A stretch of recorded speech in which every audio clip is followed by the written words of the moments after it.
Remember the anticipation of Christmas? How you got all excited.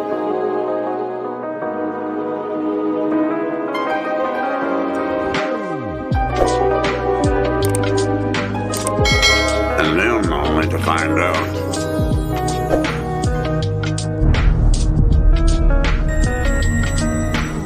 the image we have of Santa came to us from the Dutch Claus, who gave gifts to kids, and he was similar to the 4th century Roman Catholic bishop named Nicholas. Why do babies often react like this at the first sight of Santa? Because they are innocent. Do they see this, or was to convince the world that he didn't exist? He certainly has been the greatest shapeshifter of all time, taking many forms. His job description, listed in Revelation, the 12th chapter, says he deceives the whole world.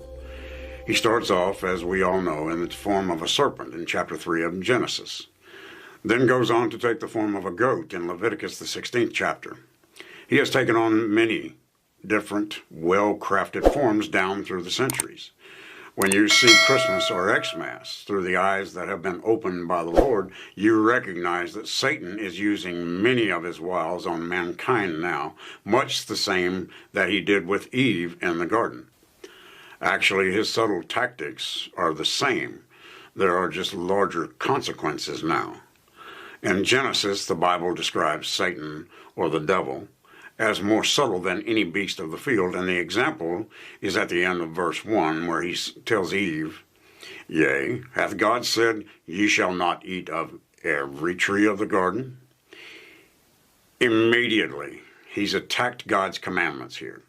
Eve tells him in verse 2 and 3 that if they eat of the tree, they will die. Now let's read verse 4. "And the serpent said unto the woman, Ye shall not surely die."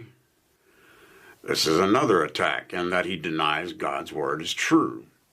Then he tempts Eve, just as he did Jesus in the wilderness, with what seems to be better than what God has already given them, or so it sounds like. Let's read verse 5. "For God doth know that in the day that ye eat thereof, then your eyes shall be opened, and ye shall be as gods, knowing good and evil."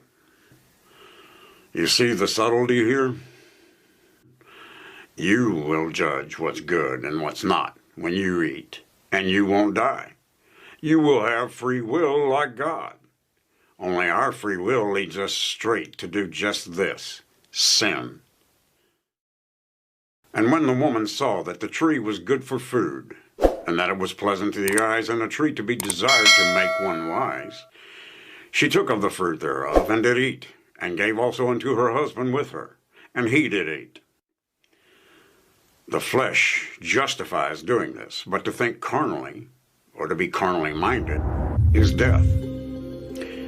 When you eat it, you see immediate gratification to yourself, and by your own wisdom, you have fulfilled the flesh's will, but it's not God's.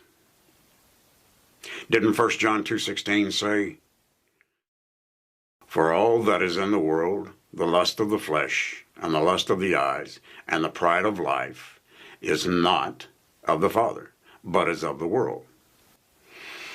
So this is what Satan offers, is all that's in the world, even though it's not his to give.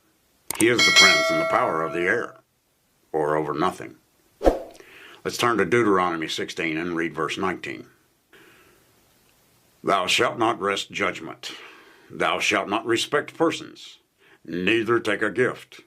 For a gift doth blind the eyes of the wise, and pervert the words of the righteous." Isn't that just what Eve did when she ate of the apple? She respected Satan. She took a gift, or so she thought it was, and what did that cost? They were kicked out of the Garden of Eden, and from God's holy presence. That's a really high price to pay to fulfill the flesh. Now let's read verse 21. "Thou shalt not plant thee a grove of any trees near unto the altar of the Lord thy God, which thou shalt make thee. Here's another example of God telling them the right thing to do and to benefit from it. But that did say a grove of trees, didn't it? In the ancient world, the female consort to the pagan sun god was a tree. Do the scriptures say this anywhere else? Well, sure they do. Let's go to Isaiah 40 and read verse 18. To whom then will you liken God? Or what likeness will you compare unto him? Do some churches promote a pagan likeness to God or Jesus? You betcha. Let's see how they do this.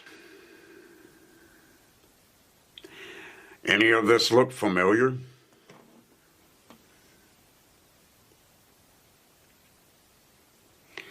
The workman melteth a graven image, and the goldsmith spreadeth it over with gold, and casteth silver chains.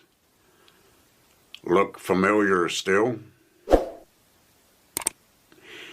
He that is so impoverished that he hath no oblation chooseth a tree that will not rot. He seeketh unto him a cunning workman to prepare a graven image that shall not be moved. What does the Roman Catholic Church put near their altars? Sure look like groves of trees that will not rot to me. But whose face do we associate with that now? And who gives the gifts now? Well, it's still Satan. It's just a different form. And how do you like the fact that Satan is an anagram of the word Santa? Now, the consequences are even the same as Adam and Eve's, if not more. You've sinned, and the more you do it, the more normal it becomes because the whole world does it, right? Remember who deceives the whole world?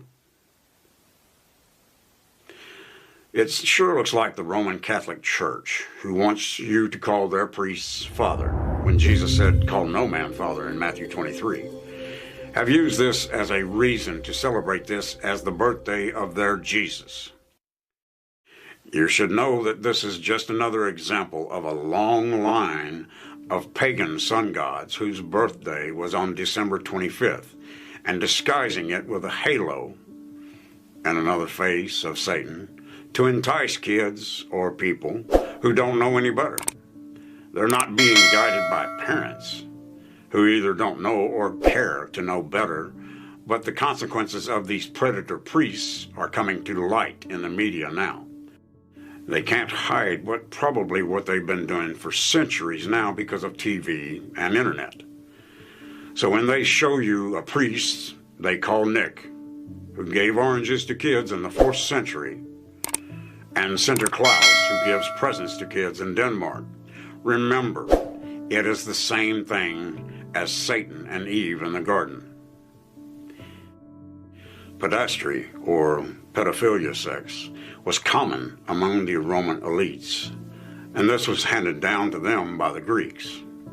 And maybe it was too common, as it looks like it has been suggested that this is why these guys were offering things to kids. It sure looks like the church in Rome has allowed or continued this practice here in the United States as in recent years, as according to abuselawsuit.com, which states that more than 6,000 Catholic clergy have been credibly accused of sexual abuse, and Rome paid millions to quieten this down. NBC has a report that says over 1,700 accused priests are now unsupervised.